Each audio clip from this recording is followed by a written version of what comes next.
to Life Class. It's the place where everyday living meets spiritual insight, and I'm so glad that you have chosen to be with us again tonight. And if this is your first time, we want to welcome you on behalf of our Life Class community and family. Why don't you go ahead and give each other a greeting? Hello, how are you? Put something in the comments, and most of all, put our hashtag Let's Work if you're ready for tonight. For the last 3 weeks, we've been talking from the topic, You're Not Crazy, You're Creative. And we spent the first night talking about creative DNA that is inside of all of us. Even if you think you're not a creative, God has put something in you because you have his DNA and you came from the ultimate creator, which was God. We said the fifth word in the Bible is create. And then the second night, we talked about understanding the voice within, how to come into partnership and agreement with that inner feeling, that inner thought that is telling you to move forward, and how to get past the critical voices in your mind and follow the creative voice.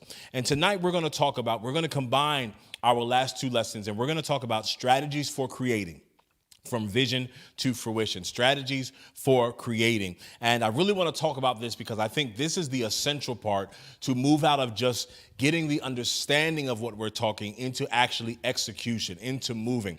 I think a lot of times we'll watch classes, we'll take courses, we'll listen to podcasts, we'll read books, and we get all this knowledge and this information, and we get excited about it, but then we don't move into the execution phase. And it's going to be very important for you that if you're going to begin to move outside that boundary of the critical voice into the creative, you've got to move into execution. And being able to execute means that you must have a strategy. And so we're going to talk about strategy tonight.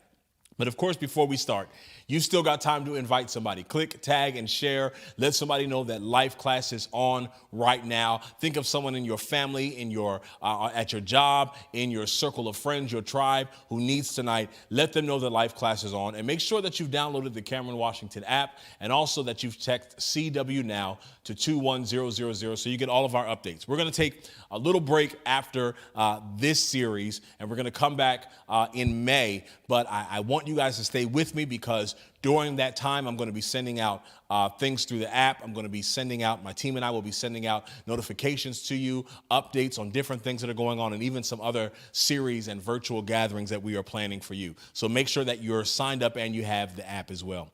All right, let's work. Let's work. If you're ready to work, put it in the comments. Let's work. Let's work. That kind of is our hashtag here. That is our clarion call. Let's work. And we're going to talk about strategies for creating. There is a quote by Lee Bowman that says, "A vision without a strategy remains an illusion." A vision without a strategy remains an illusion. And that's so very important because a lot of times we will be downloaded with vision, but when there is no strategy, that vision either never comes to pass, never reaches its full capacity, or kind of falls short in what it was really supposed to be. And I believe that a lot of times we'll get vision. You may get vision through a dream. You may have gotten a prophetic word from someone. And a lot of times we'll just run. And we don't really take time to get a strategy. Now, the juxtaposition to that is that there are times where God will give vision and he gives direction along the way. But even in that, he always starts us with something. There is always a first instruction. And so for many of you that have accepted this word by faith, now it's time for you to begin to develop strategy. I don't care if you're a ministry worker, if you're working in ministry, be it a pastor, be it a leader, be it you've been called to men's ministry, women's ministry, youth ministry, music ministry, or whether you're a business owner, an entrepreneur, maybe you work in an organization, even in your family, whatever you're trying to move forward or get to another level, there must be a strategy. Write that down. I must have a strategy. And so I think that quote is very profound when Lee Bowman says a vision without a strategy remains an illusion. It means that it's something that looks like it can come to pass, but you never really see the full manifestation of it. And so we're dealing with two things. We're dealing with vision, and then we're dealing with strategy. Now, to lay the foundation, I'm sure that all of us have heard that word strategy, but we really got to build some context around that to really understand what it is that we're talking about. And so if we were to define that word, I would say to you that a strategy is a way of describing how you are going to get things done. In its simplest form, a strategy is how you are going to get things done. I see the idea. I see the business. I see the next level. I see the next plateau, right? Once you begin to see it, once it's been illuminated, once you accept it, and once you are on that path by faith, now you must come up with a strategy to actually get what you see done, to get it done. And so a strategy is a way of describing how you're going to get things done. It is less specific, though, than an action plan. An action plan usually tells who, what, when, but a strategy really more so broadly answers the question, how do we get from here to there? A strategy answers the question, how do we get from here to there? And so a couple things, and I'm going to kind of skip around because for me, this is a very exciting topic. And so I've got a bunch of different notes, but we're going to make sense of it together. Y'all praying for me? We'll make sense of it together. So it broadly answers that question, how do we get from here to there? Not only that, but strategies help you determine how you will realize your vision, how you're going to realize your vision. And not only the vision, but the objectives through a world of actions. And so strategy is all about action. We said what? How do we get from here to there? It's all about how you're going to make those strategic movements to get done what you see. And a lot of times this becomes difficult because the truth is that oftentimes as creatives, we are more creative than we are strategic. And so it's very important that sometimes you have to build your strategic muscle. A lot of times creatives just get ideas and we're just off and running. But you have to, in order for it to have longevity, and in order for it to have staying power, stability, you've got to really sit down and ask yourself, how do I get from here to there? How do I get from here to there? And so developing strategies is really a way to focus your efforts and really figure out how you're going to get things done. And I believe that by doing this, you can achieve many advantages. There are many advantages to having a strategy. 3 that I wrote down that I think are important is by doing so, you can achieve the following. You can take advantage of resources and emerging opportunities. You can respond effectively to resistance and barriers, because with any vision, there's always going to be roadblocks. There's always going to be things that might trip you up. But when you have a strategy, you take those things into mind so that they don't necessarily catch you off guard. And no, you won't be able to plan for everything, but you'll at least have a blueprint for, if this happens, I know to do this. Or if this happens, I know how to do this. So having a strategy lets you take advantage of resources and emerging opportunities, but also allows you to respond effectively to resistance and barriers, and it gives you a more efficient use of your time, energy, and resources. When you have a strategy, you won't necessarily have to go back and re-step and retrack. You'll kind of know where you're going along the way. If you're just joining us tonight, we're talking from our series titled, You're Not Crazy, You're Creative. And tonight we're talking about creative strategies, or strategies for creating. Developing strategies is the essential step between figuring out your objectives and making the changes to reach them. I believe that even through strategy, you're going to begin to see how to realign your life, whether that's your schedule, whether that's your circle of influence, whether it's where you spend your time and your resources. Having that strategy is going to allow you to be able to kind of see that overall objective of how you're going to get from what you see to the fruition of it, or the development of it. And so when we talk about that, our mantra here is that this is the place where everyday living meets spiritual insight. And so the spiritual aspect of this, because we are believers, is, what does the Bible say about strategy? What does the Bible say about strategic planning? And the truth is that strategic planning is deeply biblical. We see strategic planning all throughout the Bible, We can go, as we did in night 1, to Genesis 1, and see how God even had a strategy for how he created things in a certain order, how he created the earth in a certain order, which was all strategy. But we see it throughout the Bible in various instances, and I want to pull a couple of those out for you tonight and show you, and then I'm going to leave you with some steps and some principles. So by principle and by example, God's word establishes strategic planning as one of the ways that he works in and through his people. God uses strategic planning to work in us and to work through us. I want you to write that down.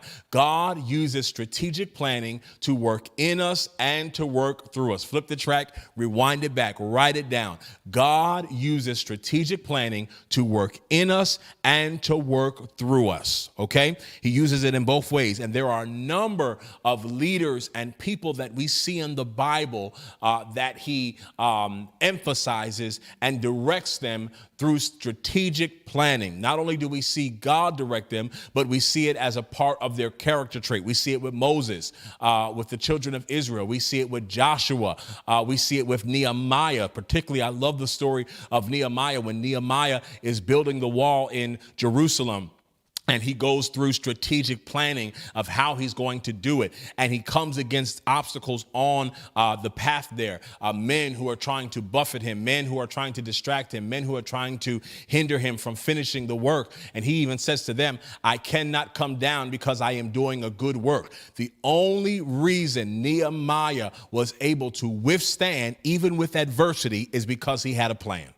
I'm moving too fast. Whew, I felt that. But I want you to hear that. The only reason was because he had a plan. And I want to tell you, the only way that you're going to be able to move forward is you have to have a plan. You have to know, how am I going to get from here to there? And then you can begin to work those things that are in the middle. Okay, so Moses, Joshua, Nehemiah, all have them. One thing that I love is even looking at the story of Moses, God gave even strategy, and to Gideon. That's another story that I love, the story of Gideon. And I think if we have time, I want to go into that story because the story of Gideon and the 300 soldiers, God gives him strategy. God gives him strategy.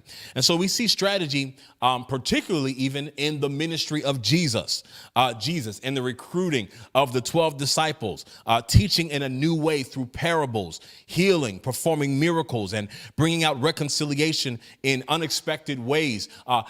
Jesus used strategic planning and strategies all throughout his ministry on earth. And what I love is that when we look at strategic planning through the Bible, we see it in different aspects. We see it as counsel given, we see it as direction given, and then we see it directly as a person who is a strategist, right? There are some individuals who are gifted with the ability to strategize, right? And so one thing that I even want to share with you all who may be creatives is that you might be a creative, but you may not be good at the strategy, which is why you have to begin to connect and partner with other people who are gifted in different areas. Because one thing as a creative, you might not be gifted in the other areas that are necessary to bring your vision to fruition, and that's okay. That is okay. That is why God gifts different people with different giftings so that we can pull on and network and partner, which is why it's so important that you get outside. Like we said, get outside of your comfort zone. Get outside. Don't let your voice be hidden, but open up that voice so that you can connect and partner with other people who you can say, hey, I have the idea, and this person can say, I have the strategy. My God, have mercy. Kingdom partnering. That's what's going to move you. That's what's going to set you apart, is that when you begin to partner and network and connect with others, where you can say, I have the idea, but I need someone who is gifted and anointed in creative strategy. There are individuals who are anointed for that. You can put something in their hand and they can tell you, okay, this is what you need to do first. This is what you need to do next. I want you to even prophesy on yourself tonight and say, God is downloading me. God is giving me the gift not only for creativity, but the gift for strategy.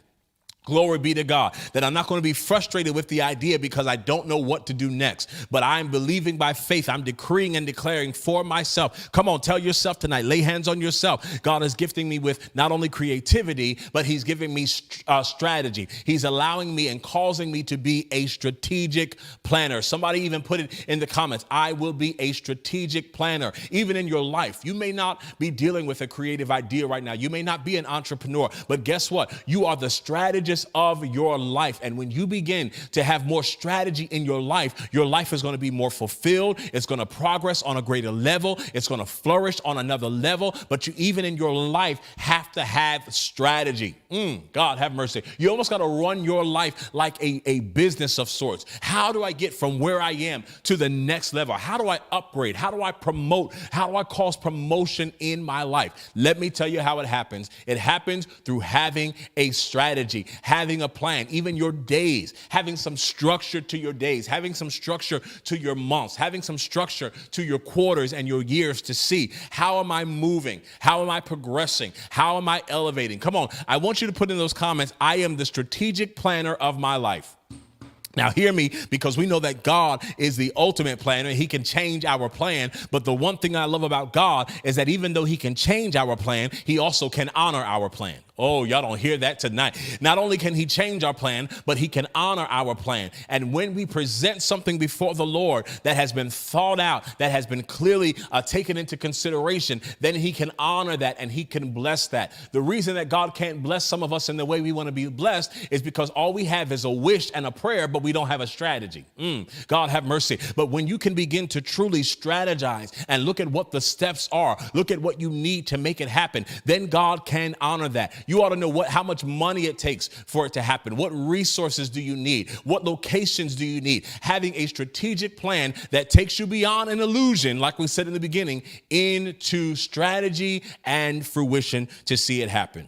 And so I want to look quickly at the story of Moses, because I think that one thing that's very important with strategic planning is also understanding the power of wisdom and the power of counsel. The power of wisdom and the power of counsel. And so whether we look at, again, Moses delegating work to the Hebrew elders, Joshua marching around Jericho, David taking down Goliath, Paul establishing beachhead churches in the port city of Ephesus, all of these took place because there was a strategy. All of these took place because there was a strategy. Now, here's what I want to say to you. And I want to say this. I want to free some of you, and I want to get some of you excited. That in this season, if you're going to win, you're not going to win with quantity. You're going to win with strategy. What do I mean by that? I mean that in this season of your life and what you're getting ready to launch, it's your strategy that's going to give you the victory. It's your strategy that's going to give you the victory. I mentioned a few minutes ago, Gideon. And I want to look at that. Gideon, the story of Gideon in Judges chapter 7. And let's begin at verse 4. Then we're going to skip down to verse 17 through 22. We're going to do a little bit of reading so we can get the context. Then we're going to exegete it, okay? We're talking tonight about strategies for creating and strategies for winning. Somebody just put in the comments, I'm going to win with my strategy. I got a winning strategy. That's it. Put that. I got a winning strategy. I got a winning strategy. There's an old saying the old folks used to say, they would say, you can't lose with the stuff I use. Yes, sir. Put in there, I've got a winning strategy. And so we're going to look at the story quickly of Gideon. Let's go to Judges chapter 7. Let's start at verse 4. Verse 4 says, but the Lord said to Gideon, there are still too many men. Take them down to the water, and I will thin them out for you there. He's giving them strategy here. Hear that. But the Lord said to Gideon, here comes this instruction. There are still too many men. Okay? Take them down to the water, and I will thin them out for you there. If I say, this one shall go with you, he shall go.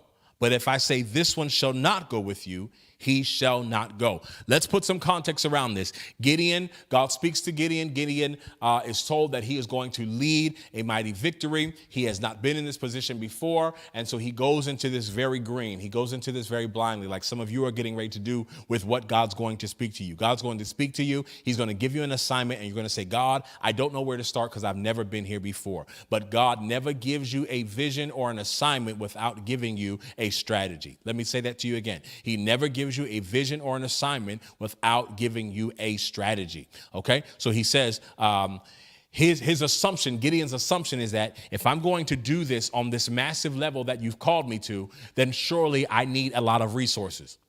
So he starts gathering all of these soldiers, thousands and thousands of soldiers. I believe he starts with somewhere around 20 or 10,000 soldiers, because he's assuming that in order to fulfill what God is saying to him, he's going to need an abundance to do it. Y'all don't hear me in here tonight. He's assuming that he's going to need an abundance to do it. But the Lord begins to say to him, he starts thinning out the men. He says, no, you've got too many. Then when we happen upon this verse 4, God, the Lord is speaking to him again, and he says, no. He says, you've still got too many. He says, now what I'm going to do is I'm going to give you wise counsel, and I'm going to give you a strategy. He says, take them down to the water, and I will thin them out for you there. If I say this one shall go with you, he shall go. But if I say this one shall not go, he shall not go. Now, let's stop right there, and we're gonna talk about it again, but let's talk about the importance of being able to listen. I want to say that to you. Yes, you may have the vision. Yes, you may be the creative, but you've got to surround yourself with people who you are willing to listen to. Who you are willing to listen to. If you get to the place where you think you know it all, then you are going to fail. But it's important that you get surrounded by some people who you're willing to listen to, even when they tell you things that don't necessarily are not to your liking or don't necessarily seem to be the right thing. You've got to be willing to listen. Okay, so in verse 17, he says, now Gideon follows the instructions, and he ends up with 300 men. He goes from having 20,000, 10,000. He's left with 300 men to fight this massive battle. Then Gideon begins to give strategy. He receives strategy. Now he's giving strategy. And this is what I want to say to you. You better not ever follow somebody who's not willing to listen to wise counsel. Don't ever follow somebody who's not willing to listen to wise counsel. But Gideon is willing to listen, and then he begins to give those following him, these men in battle, he begins to give them instruction. He says in verse 17, watch me, he told them, follow my lead. When I get to the edge of the camp, do exactly as I do. When I and all who are with me blow our trumpets, then from all around the camp, blow yours and shout for the Lord and for Gideon. Gideon and the 100 men with him reached the edge of the camp at the beginning of the middle watch, just after they had changed the guard. They blew their trumpets. They followed the strategy and broke the jars, trumpets, and blew their trumpets and smashed the jars. Grasping the torches in their left hand and holding in their right hands the trumpets they were to blow, they shouted, a sword for the Lord and a sword for Gideon. They followed the instructions. They followed the strategy. While each man held his position around the camp, all the Midianites who they were fighting ran, crying out as they fled. And when the 300 trumpets sounded, the Lord caused the men throughout the camp to turn on each other with their swords. Why did they win this battle? They did not win it because they had more men than their enemy. They won it because they had a strategy. Hear what I'm saying. They did not win because they had more resources than what they were fighting. No, they won it because they had a divine strategy. I'm prophesying over you tonight. God is downloading you with a divine strategy, and you're going to do more with less. You're going to do more with less. He is giving you a divine strategy. You, ministry worker, you pastor, you leader, you business owner, you entrepreneur, you servant. God is going to give you a strategic plan, whether it's for your man of God, your woman of God, whether it's for your family, whether it's for your business, whether it's for your career, and you're going to be able to do more with less because you're going to be obedient to the plan. So they won not because of numbers, but because of strategy. They won not because of numbers, but because of strategy. I want to decree over you that you're going to win because you have a strong strategy. In this season, you're going to think things through, and you're going to know exactly where you need to move and how you need to move. Why don't you just say it tonight? Say, I'm going to win with a strong strategy. I'm going to win with a strong strategy. Look what the word of God says, even about strategy. In Proverbs 24, verse 6. It says, I'm going to read it out of the King James Version, and then I'm going to read it out of the Message Bible.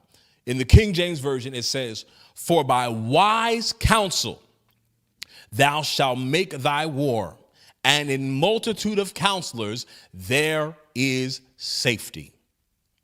Now, look what the Message Bible says. You know, I call the Message Bible the Hood Bible. But the Message Bible says strategic planning is the key to warfare. To win, you need a lot of good counsel. Strategic planning is the key to warfare. Would you write that down? Strategic planning is the key to warfare. Strategic planning is the key to warfare, not just in business, not just in organization, not just in building something, but even in your life. If you're going to overcome the wiles of the devil, if you're going to overcome whatever has been conquering you, you've got to have a strategic plan. Even when the disciples were following Jesus, they asked him a question. They said, Lord, teach us how to pray. Lord, give us the strategy for prayer. He even said to them, he said, when they were asking him how he casted out devils and how he opened blind eyes, he said, these things come through a strategy. And the strategy was prayer and fasting. Long gone are the days where we're just throwing up strange fire and unauthorized fire and just praying amiss. No, we've got to have a strategy. Even in our ministry, we've done several series on deliverance and prayer strategies, times to pray, what to pray during these specific times. Because what has happened is a lot of times we're busy, but we're not productive. Y'all talk to me in here tonight. We're busy, but we're not productive. We're doing a lot of things. We're doing it often, but we're not seeing any productivity from it. And that may be where you are in your life. Maybe you're praying a lot, but you're not seeing the results of what you're praying for. Maybe you're doing something in your job or your business or your career or your ministry. You're doing it a lot, but you're not seeing productivity. When that happens, you need to evaluate the strategy that you are using. Is this working to really get us from here to there, or is there something else we need to be doing? And so again, that scripture says strategic planning is the key to warfare. Warfare. If you're going to win, you've got to have a strategy. If you're going to win, you need to have a strategy. Strategies are necessary to help you work smarter and not harder.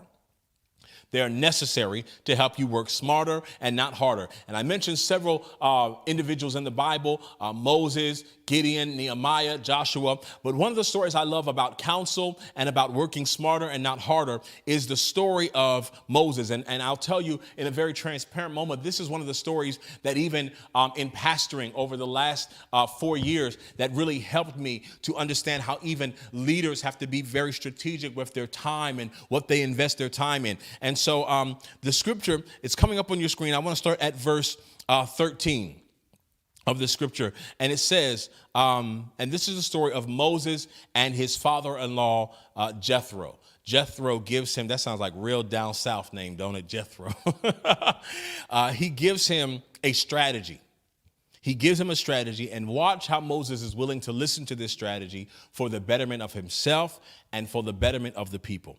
We're going to do some reading again, and we're going to finish with some principles. The next day, Moses took his seat to serve as judge for the people, and they stood around him from morning till evening. When his father-in-law saw all that Moses was doing for the people, he said, "What is this you are doing for the people? Why do you alone sit as judge while all these people stand around you from morning till evening?" So what he's saying is Moses, who's acting as a leader of the children of Israel, in modern day, we could equate him to being the pastor of the children of Israel. And Moses is sitting around all day, and all he's doing is listening to the people's problems. Oh, Pastor Moses, this is wrong. Oh, Pastor Moses, this happened. Oh, Pastor Moses, please pray for me about this. Oh, Pastor Moses, can I meet with you about this? Oh, Pastor Moses, I have an issue with this person. Oh, Pastor Moses, this tribe isn't doing right. He's sitting here all day long, right, being busy, but not productive.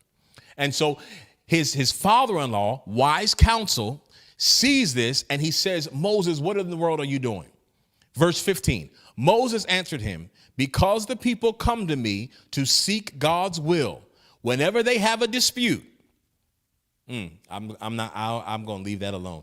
"It is brought to me, and I decide between the parties and inform them of God's decrees and instructions." So what, in essence, Moses is meeting with them about every little thing, right? Pastor, somebody stepped on my shoe. Pastor, this person offended me. Pastor, I've got this going on in my life. Pastor, can you reach out to me about this? Pastor, can you pray with me about that? He's going through all of these different things because his heart for the people, he feels like he has to entertain whatever it is that they bring to him. But his father-in-law, someone of wise counsel, sees this and he says, no. He says, if this is going to last and if you are going to last, you got to have a better strategy. I want someone to hear that. If you're going to last, you've got to have a better strategy. I want to say it again. And this is what God spoke to me. If you're going to last, if you're going to survive in this, if you're not going to burn out, you've got to have a better strategy. Moses' father-in-law replied, what you are doing is not good, Moses. I'm in verse 18 now. You and these people who come to you will only wear yourselves out. Whew, do y'all hear the revelation? I got to preach this on a Sunday or in leadership class. I got to really expand because this text here is so meaty, but I want to stay on topic with strategy. A wise counsel, he says, Moses, he says, if you keep this up, if you keep this way of doing it up, you and the people are going to be burned out. He said, the work is too heavy for you. I want to put a note in there. Recognize even when you're the leader and the head of it and the owner of it and the producer and the organizer of it, realize when the work is too heavy for you. It's okay for you to acknowledge this is too much for me alone. I want you to hear that. I want to free somebody of that guilt. It's okay to recognize I need some help in this.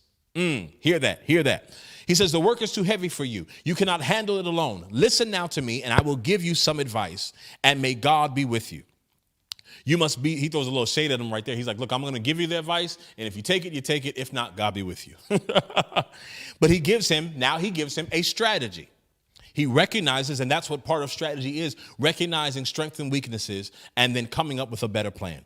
He says, here's what you're going to do. Wise counsel. He says, teach them. He says to them, let me go back. Listen now to me in verse 19, and I will give you some advice, and may God be with you. You must be the people's representative before God and bring their disputes to him. Teach them his decrees and instructions. Teach them to know for themselves. I often wonder how we can be and hear scripture and sermons every week and still not get what to do in situations. I said to some of the leaders in my church, that's going to be my answer going forward. I'm going to say, reference that sermon 3 weeks ago because I told you exactly what to do in that situation. He says, teach them his decrees and instructions, show them the way they are to live and how they are to behave, but select capable men from all the people, men who fear God, who are trustworthy men, who hate dishonest gain, and appoint them as officials over thousands, hundreds, 50s and 10s. He says, get some other people who can settle some of these minor disputes because the work that you have to do is too great for you to be dealing with every little thing that is happening. He says, but the strategy you need is you need to develop a team of people who can deal with some of the smaller things. I want to tell some of you that are experiencing as creatives burnout in your business or whatever you're trying to grow. Some of that burnout is because you're trying to handle things that you really just need to get a team to handle. Well, Pastor, I don't have money for a team. I don't want to give you an entrepreneur mentorship session, but there's several different ways. There's some people who will sow into your vision and don't want to be paid for it. They just want to learn along the way, but you got to reach out and see what's out there. You got to make your requests known. But for some of you, you're going to relieve some of that stress by getting some people who can handle the minor things for you that you're spending way too much time on, and they're holding you back from reaching the appointed time of the vision being manifested. All right, I'm dropping quick nuggets, but hopefully you all are getting it. He says, have them serve as judges for the people at all times, but have them bring every difficult case to you. When it's something they can't handle, then they can bring it to you. The simple cases, they can decide themselves. That will make your load lighter because they will share it with you. If you do this, and God so commands, you will be able to stand the strain, and all these people will go home satisfied. I'm using this very same strategy even in ministry. There were some things in the beginning of ministry, that I would entertain and talk about and listen to and sit down with. But in order to move even our house forward, our ministry forward, there's some things that got to be given to other people to discuss or to have wise counsel about. That's the only way you're going to move forward, is some of those small mundane things. You got to move out of the way, hand them over to someone who can take care of them so that you won't be worn out. So strategies. So here he gets strategies for relieving some of the weight, relieving some of the pressure. Strategies should always be formed in advance of taking action, not deciding how to do something after you have done it without a clear idea of how your actions may waste time and effort and fail to take advantage of emerging opportunities. All right, so here's where we finish. I'm going to give you 4 quick things for how to move into strategic planning, again, in your life, in your ministry, in your business, in your organization, whatever it is that you've been given. The first thing is you have to identify the goal. Identify the goal. Where are you trying to go? What are you trying to do? What are you trying to get? What is the ultimate end point for this vision, this idea, this assignment, this calling? Identify the goal. Your strategy you must, in order to have a strategy, you have to know what you're trying to get to. Identify the goal. The second thing is create a timeline. Make some accountability points for yourself. Where do you want to be in 30 days? Where do you want to be in the first quarter? Where do you want to be in 6 months? Where do you want to be in a year? Where do you want to be in 5 years? Have a timeline so that you can see what steps you need to make in order to get where you're supposed to be in the appointed time or the time that you so desire. So you want to identify the goal, then you want to create a timeline, and then you're going to use something that, for those of you who are familiar with corporate America, it's something called a SWOT analysis, S-W-O-T, SWOT analysis. Strengths, weaknesses, opportunities, and threats. Strengths, weaknesses, opportunities, and threats. You want to identify what are your strengths. In order to get to this goal, what are the strengths you have in the strategy? Okay, I know that I'm good at putting the plan together. I know that I'm good at organizing the team. I know that I'm good on staying on task, okay? Then what are your weaknesses? I know that sometimes I fail to really look at the details. I fail to maybe follow up on certain things. So once you have those weaknesses, then you can identify what help you need or what areas you need to maybe get some wise counsel on to help you reach that goal. Because, as I said earlier, you're not always going to have all of the skills that you may need to see your vision come to pass. And I believe that that's freeing somebody, because you've been discouraged because you're looking for everything you need to be housed inside of you, but it won't always be that way. You're going to need to partner and connect with other people who can help you manifest that vision. For example, it's just like you watching tonight, Life class, the reason I'm not burned out is because I can pull on people to assist. Shireen Tate, who helps me, Sister Shaquila on our team, Sister Anna, who does some administration for me executively. I can pull on different people who can help bring the pieces together. So by the time I stand in front of you, I'm not so worn out by the preliminaries that I can't effectively achieve the goal for life class. This is what strategic planning does. It helps you connect with other people, but work what you have until you get what you need. Would you declare that? I'm going to work what I have until I get what I need. I'm going to work what I have until I get what I need. So you want to do a SWOT analysis. What are your strengths? What are your weaknesses? And then what are your opportunities? What are your opportunities to grow? What are your opportunities to network? What are your opportunities to connect? Who in your local vicinity can you connect with to push your vision or push your dream forward? And what are your greatest threats? What are the things that you fear in this? Or what are the obstacles that may arise that you need to have some contingency plans for?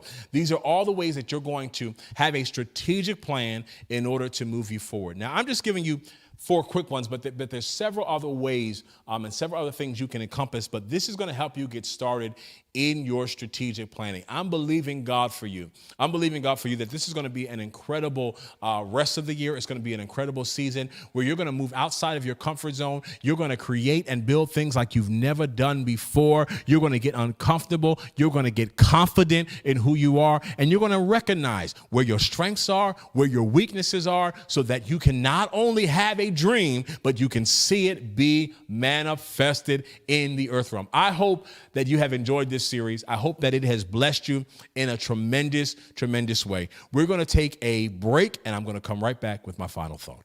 Join the live class community inside the CamAWashington app. Share your thoughts from each session on the message board and connect with the live class students from around the world. Plus, you'll receive bonus content from Pastor Cam. Download the app now for your Apple and Android devices. Well, the Lord bless you. The Lord bless you. Life Class. It's the place where everyday living meets spiritual insight. It is my prayer that through these sessions, you are becoming better, you are becoming stronger, you are becoming more wise, you are getting what you need in order to fulfill your destiny in the earth realm. Every single one of you watching has a destiny in the earth realm. You have a purpose, you have an assignment, you have a calling, you have a mission, you have a dream, you have a vision, and you just need somebody sometimes to just push you forward. And I pray that over these lessons, I've been able to propel you and push you, and we as a community of Life Class students have been able to strengthen one another to be who we are supposed to be. We're working on several more series that are going to come. I'm going to revisit a series I did on insecurity called the Saul Syndrome. We're going to tackle that, how to overcome insecurity. We're going to get into some more biblical series on prayer and healing. And so I want you to stay with our Life Class community. If you haven't, it's going to be very important. What's coming up next, Pastor Cam? How you're going to know that? You're going to text CW now to 21000,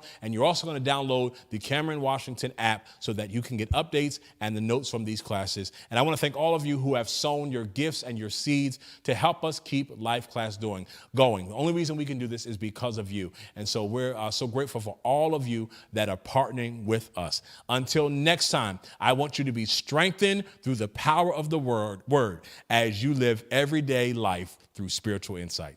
I'll talk to you soon. Thank you for joining tonight's Life Class with Pastor Cam. We hope you will join us again. Don't forget to share your thoughts on tonight's class inside the CamAWashington app.